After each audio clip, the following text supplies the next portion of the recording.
ravi de vous accueillir à l'Assemblée nationale, dans ma salle préférée, c'est la salle Colbert.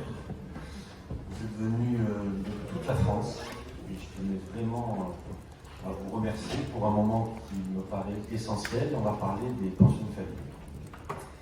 Avant de passer la parole à Sylvain Mathieu, je voulais avoir une pensée ce matin, demain, après-demain, une pensée forte pour le peuple ukrainien qui vit des heures sombres. J'en profite aussi pour saluer l'action de beaucoup d'acteurs qui sont dans cette salle. Je pense notamment à Bruno Morel, Emmaüs, qui n'a pas trop dormi ces derniers temps pour accueillir ces Ukrainiens. Bruno, merci beaucoup. J'imagine qu'il y a beaucoup d'autres personnes dans cette salle qui ont participé à cette élan de solidarité essentielle dans ces moments-là, et je tiens vraiment à les remercier. On va ce matin avoir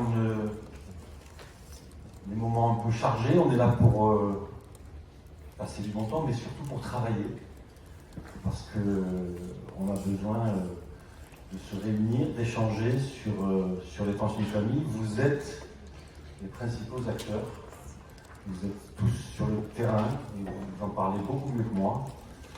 Et vraiment, je tenais à donner la parole au maximum de personnes. Alors, comment va se dérouler cette matinée? Vous avez certainement le programme que vous avez récupéré. Après ma courte introduction, on aura donc Sylvain Mathieu, qui est délégué interministériel à l'hébergement et à l'accès au logement des personnes sans abri ou mal logées, qui va nous faire une petite présentation, une sorte de point d'étape et de bilan sur les pensions de famille. Donc, combien aujourd'hui il y a de places en pension de famille sur le territoire français et quelles sont les projections dans les mois et dans les années à venir. Une petite présentation de 20 minutes. Nous aurons ensuite l'immense honneur de recevoir Madame la ministre du Logement, qui a donc souhaité intervenir. Ce sera juste après l'intervention de Sylvain Mathieu. Et nous attaquerons ensuite nos travaux sur deux tables rondes. La première table ronde, c'est la vie en pension de famille. Et là, nous allons écouter donc à la fois les autres, mais surtout les résidents qui vont s'exprimer. Je sais qu'ils stressent un peu, mais je serai là pour les rassurer. Ça va bien se passer, j'en suis certain. Nous passerons ensuite à la deuxième table ronde, qui sera un point, je dirais, essentiel. C'est comment lever les obstacles et comment augmenter la production de places en pension de famille, autour donc de gestionnaires, mais surtout d'élus. Je remercie d'ores et déjà d'être présent aujourd'hui dans la salle Colbert, parce qu'il faut entendre bien sûr tous les acteurs.